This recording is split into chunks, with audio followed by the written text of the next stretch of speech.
Quem é o Espírito Santo?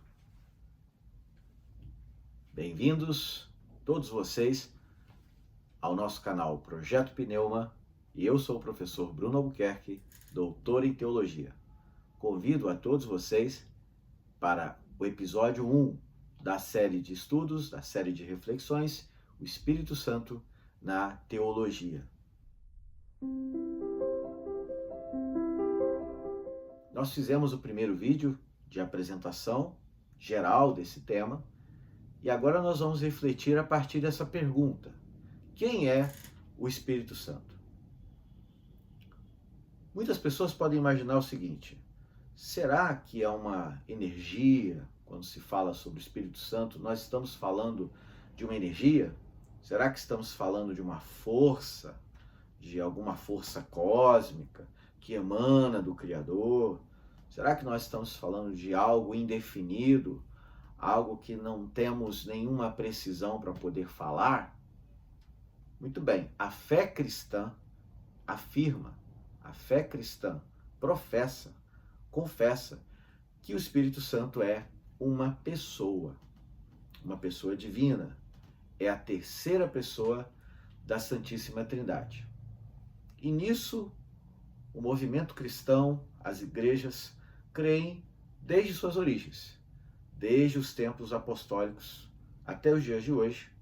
Todas as igrejas que seguem a ortodoxia pregam esta mesma verdade. O Espírito Santo não pode ser reduzido a uma coisa, a uma energia, a uma força cósmica, impessoal, a uma espécie de fluido divino. Não. O Espírito Santo, para a fé cristã, para a ortodoxia cristã, não poderia ser reduzido a nenhum desses termos, nenhuma dessas ideias. Corresponde à verdade bíblica da tradição cristã sobre a pessoa do Espírito Santo, porque ele é visto como, de fato, uma pessoa divina. E nesta reflexão, gostaria de convidar a todos vocês que me assistem para tentarmos, de alguma forma, estabelecer alguns critérios à luz da Escritura, à luz dos teólogos, alguns teólogos de credibilidade acadêmica, independentemente da denominação. Nós fazemos aqui o diálogo entre as diversas teologias, entre as diversas tradições que seguem uma linha ortodoxa. Então, a pessoa do Espírito Santo partilha ou está estabelecida na mesma natureza do Pai e do Filho. Em outras palavras, a pessoa do Espírito Santo possui a mesma natureza do Pai e a mesma natureza divina do Filho Jesus Cristo. Falando dessa forma, pode parecer algo muito simples, mas alguém pode perguntar: professor, Espírito Santo é invisível, o Espírito a gente não vê. Quando pensamos na imagem de pessoa, de persona, quando observamos ou tentamos compreender a ideia geral de persona ou personalidade, nós tentamos imaginar algo concreto, uma personalidade que se manifesta numa pessoa de verdade, especialmente o ser humano, para a gente esclarecer de forma mais direta. Associamos com uma figura humana, quando falamos em pessoa. E o Espírito Santo parece, para alguns entendimentos, parece que não se encaixa muito bem nessa perspectiva muito concreta, por ser um ser invisível, por ser alguém que não está aí, dado a olho nu, parece que não tem muita relação com estes símbolos muito personificados. É claro que a Escritura aponta uma outra direção que nós vamos ver já já. Mas um dado fundamental é que a personalidade de Deus, segundo a fé cristã, não é exatamente como a personalidade humana, embora haja similaridades, semelhanças entre a pessoa divina e a pessoa humana. Inclusive, há um texto muito básico na Escritura, no contexto da criação do ser humano, que afirma que nós fomos criados à imagem e semelhança de Deus. Mas essa imagem e semelhança, ela não pode ser reduzida a algo físico.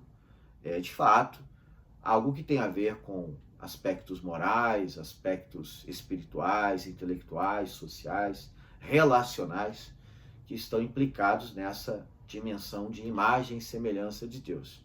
Mas voltando à questão do Espírito Santo, quando observamos no texto original da Escritura, como muitos sabem, a Bíblia foi escrita originalmente no idioma hebraico, sua primeira parte, o Antigo Testamento, os 39 livros nas versões protestantes do Antigo Testamento, foram escritos originalmente em hebraico, quase todo em hebraico, com alguns pequenos trechos em aramaico.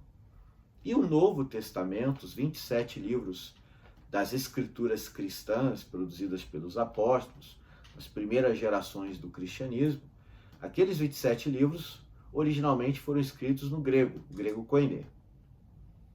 Pois bem, no hebraico, a palavra que geralmente traduzimos por espírito é a palavra hebraica ruach. São 3 letras hebraicas, 3 consoantes hebraicas que pronunciamos ruach. Ruach é uma expressão hebraica que aparece cerca de 389 vezes no texto hebraico, sendo que basicamente 1/3 dessas ocorrências se referem diretamente ao Espírito de Deus, à personalidade divina, ou o Espírito do Senhor, como geralmente ele é mencionado no Antigo Testamento, na Bíblia hebraica. Mas alguns estudos têm apontado que há pelo menos 22 possibilidades de tradução do termo ruach a partir do hebraico. 22 possibilidades de significados diferentes do termo ruach nas traduções em língua portuguesa. Mas a principal delas, a que mais chama atenção, é aquele agrupamento de significações, o grupo de significações que se refere diretamente a Deus, ao Criador, a Elohim, Adonai, aos títulos atribuídos a Deus no Antigo Testamento. Então nós vamos ver as combinações, Ruach, Elohim, Ruach, Adonai e daí por diante. Interessante também notarmos que no texto grego, no Novo Testamento, nós vamos encontrar a palavra grega pneuma, que se empresta aqui ao título do nosso canal. Tomamos emprestado como título aqui, como nome do nosso canal e do nosso projeto Pneuma. Pneuma, que também quer dizer espírito, no Novo Testamento, aparece cerca de 380 vezes ao longo dos 27 livros do Novo Testamento. Também uma quantidade muito grande de ocorrências, sendo que aproximadamente 1/4 a quase 1/3 dessas ocorrências também se referem ao Espírito do Senhor, ao Espírito de Deus ou Espírito de Cristo, porque agora estamos na esfera não apenas judaica, na esfera cristã. No Novo Testamento, pneuma tem mais ou menos 13 possibilidades de tradução. O ruach do Antigo Testamento são 22 possibilidades e pneuma no Novo Testamento são 13 possibilidades de tradução. Interessante notar que a palavra ruach é uma palavra feminina, de gênero feminino no idioma hebraico, e a palavra pneuma, como no grego há o gênero neutro, ela pertence a esse gênero neutro no Novo Testamento. Já a palavra espíritus, em que se traduziu ruach e pneuma para o latim, espíritus é uma palavra latina, que aparece bastante na versão latina da Vulgata, chamada Vulgata Latina, que se tornou a mais popular versão latina da Bíblia a partir ali do século V, com os trabalhos de São Jerônimo. Então, espíritos é um termo masculino, a partir do qual o Espírito Santo passou a ser traduzido na Bíblia como um todo, na Bíblia em latim, e também, de certo modo, o termo masculino sugere a ideia de uma masculinização no campo do gênero para tratar do espírito na teologia posterior. Mas isso é tema para outros debates. Onde que nós queremos chegar? Com esses termos, geralmente temos a impressão de algo voltado para a natureza, como o vento, o fôlego, o ar em movimento, alguma coisa nesse sentido, e que parece que não tem muita relação com pessoa, com personalidade. No entanto, todo esse dinamismo dos símbolos da natureza, que veremos mais à frente em outro episódio, sobre os símbolos do Espírito Santo, vale a pena considerar que estes mesmos símbolos também indicam a dinâmica, o dinamismo das relações entre o ser humano e o seu Criador. E, para concluir, nós não podemos deixar de lado, para além dessa dificuldade de associar espírito e pessoa, que o Novo Testamento apresenta diversas vezes, como é sabido por muitos teólogos, que o Espírito Santo, no Novo Testamento, possui atribuições e realiza ações de caráter pessoal. Quer ver alguns exemplos? No Novo Testamento nós temos vários. Quando afirma-se, por exemplo, que o Espírito Santo nos convence do pecado, da justiça, do juízo divino. É um texto muito emblemático lá no livro de João, no Evangelho de João. Você já leu essa passagem? Ela é muito interessante, porque ela fala do Espírito como se fosse alguém, uma pessoa, que argumenta, que convence, que uma energia não poderia fazer isso, que uma coisa qualquer não poderia convencer, não é verdade? Então, quando olhamos para o Novo Testamento especial, para as Escrituras cristãs, nós vamos ver estas expressões, estas ações tipicamente humanas atribuídas à obra do Espírito Santo. O Espírito Santo se entristece, como tem uma passagem no Novo Testamento que pede que nós não venhamos a entristecer, ou não entristeçais o Espírito Santo. Será que uma energia é capaz de se entristecer?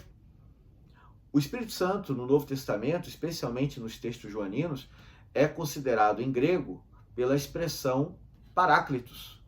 Paráclitos é aquele que anda ao lado, o auxiliador, o consolador.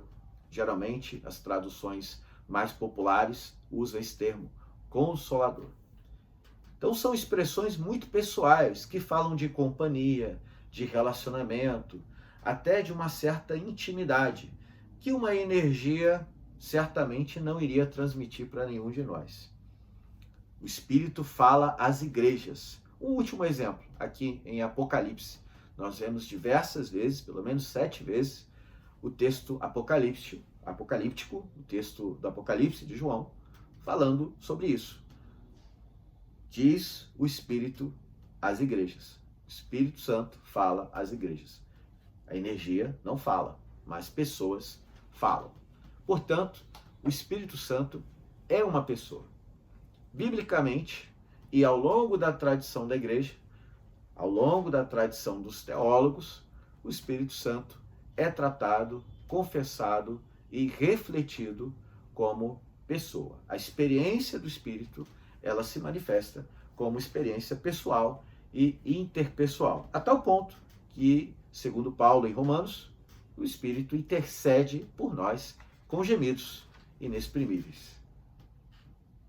Este foi o nosso episódio 1 da série O Espírito Santo na Teologia, e nesse episódio nós tratamos do tema do Espírito Santo a partir da pergunta: quem é o Espírito Santo? Nós aprendemos aqui que ele é uma pessoa divina, ele é a terceira pessoa da Santíssima Trindade, e que, embora os símbolos que tratam dele nos textos originais da Escritura sejam aparentemente distantes de uma perspectiva pessoal, são símbolos extraídos da natureza, como ruach e pneuma. No entanto, o Novo Testamento aponta um caminho muito mais pessoal e interpessoal de se considerar a experiência do Espírito em nossa vivência cristã. É isso, gente. Até o próximo episódio e não se esqueça de inscrever em nosso canal. Deixe o seu like, deixe o seu joinha, compartilhe com seus amigos, com as pessoas que curtem a pesquisa teológica. E mais uma vez, obrigado. Até o próximo episódio, que vai continuar nessa sequência, o Espírito Santo e a teologia.